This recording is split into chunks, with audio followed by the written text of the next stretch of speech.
কেন যে ভাগ্যটা এমন এটা আমি নিজেও জানি না। এই পবিত্র মাহে রমজান মাসেও কারোর একটু যোগাযোগ পাচ্ছি না, মনটা বড্ড খারাপ। আসলে আমার মতো কার কার ভাগ্য এমন সেটা অবশ্যই আমাকে জানাবেন। আসসালামু আলাইকুম, কেমন আছেন সবাই? আলহামদুলিল্লাহ, আল্লাহর অশেষ রহমতে আমিও ভালো আছি। তো কে কেমন আছেন এই মাহে রমজান মাসে?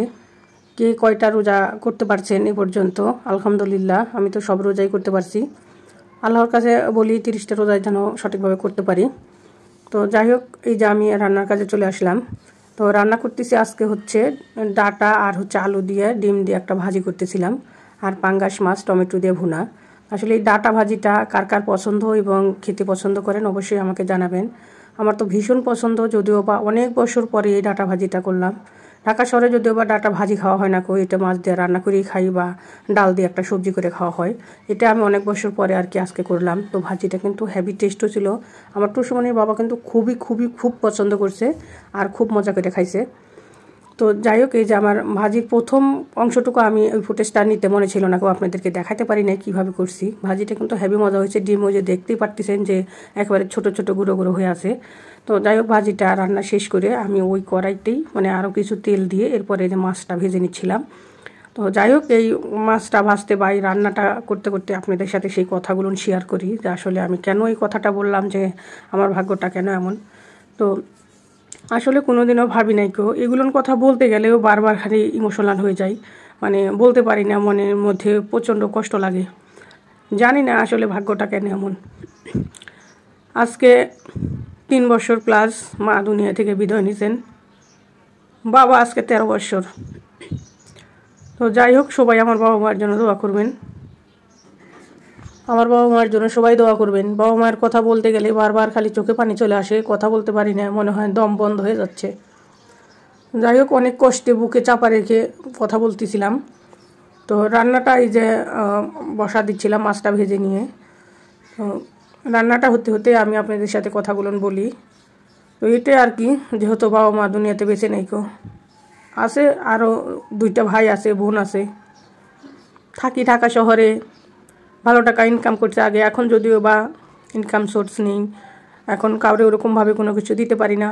আগে যখন যে যেরকমভাবে আবদার করছে, আপু বা বোন আমাকে এটা দেওয়া লাগবে সেটা দেওয়া লাগবে, তখন তার সেই আবদারটা পূরণ করতে পারছি। এখন পারতেছি না, এখন যেহেতু আমি কোনো ইনকাম করি না বা হাজব্যান্ডের ইনকামও তেমন নয়, নিজের সাংসারিক খরচই অনেক চলে যায়, নিজের সংসার চালাতেই হিমশিম খাওয়া লাগে। তো সেক্ষেত্রে তো আমি আমার ভাই বোন বা আত্মীয় স্বজন যারা আছে তাদেরকে আমি ওরকমভাবে দেখতে পারতেছি না তো এর জন্য যে আসলে এরকমভাবে তাদের কাছ থেকে আজকে দূরে চলে যাব, পর হয়ে যাব, এটা কিন্তু আমি কোনোদিনও ভাবতে পারি নাই আমি সবসময় সবাইকে আমি আপন মনে করছি, কিন্তু আমাকে কেউ আপন মনে করলো না। এর জন্য আমার ভীষণ কষ্ট মনে। যাই হোক, এই যে ঈদ যায়, বৎসরের পর বৎসর চলে যায়, বাড়ি না গেলেও কেউ বলার নেই। যে কেন বাড়ি আসলি না বা বেড়া যা। যদিও বা ছোটো ভাইয়ের বউটা অনেকটাই মানে শ্রদ্ধা করে, যা আপু আসেন, বাবা মা নাই তাই কি হয়েছে, আমি তো আসি, আমার কাছে আসবেন, থাকবেন কয়দিন, এসে বাবা মার বাড়িতে না খায় থাকলেও শান্তি লাগে। তো যাই হোক, ছোটো ভাইয়ের বউটা অনেক ভালোবাসা বা আন্তরিক দেখায়, ভালো লাগে আর কি। তার প্রতিও আমার অনেকটা তার মায়া মহব্বত আছে তার প্রতি। বা ছোটো ভাইয়ের আল্লাহ একটা ছেলে দিচ্ছেন, সে ছেলেটাও ফুপির জন্য প্রচণ্ড তার কোরআনটা পুরে সবসময় বলে। ছোট মানুষ মাত্র কথা বলতে শিখছে, তাও ফুপি ফুপি বলে সবসময়। ফুপি কোন সময় আসবা, আসো, বেড়ায় যাও, আসো না কেন, আসতেছো কি না, এমনভাবে কথা বলে মনে হচ্ছিল না আমি রাস্তায় আসি, এখনও পৌঁছাতে পারতেছি না তো এর জন্য প্রচণ্ড মায়া লাগে। তো এইগুলোর কথাই আর কি, এটাই বলতেছিলাম আসলে কারো জীবনে যেন এরকম না হয়। যে আর কি বলবো, দুঃখের কথা। থাক, আজকে নয় নাই বললাম, অন্য আর একদিন বলবো। একদিনে যদি সব কিছু বলে দেই তাহলে অন্যদিন আপনাদের সাথে আর কি শেয়ার করবো বলেন। তো যাই হোক, এই যে আমি ইফতারের আগে সব কিছু রেডিমেডি করে নিলাম, নিয়ে আপনাদের সাথে একটু আমার থুতমাটা দেখায় দিলাম যে সারাদিনের রোজাদার লোকের থুতমার চেহারা কেমন। তো এই যে আর রান্নার মেনু এই যে সবগুলো আপনাদেরকে দেখাই দিলাম। এখানে খেজুর আর এটা ইফতারি ছিল।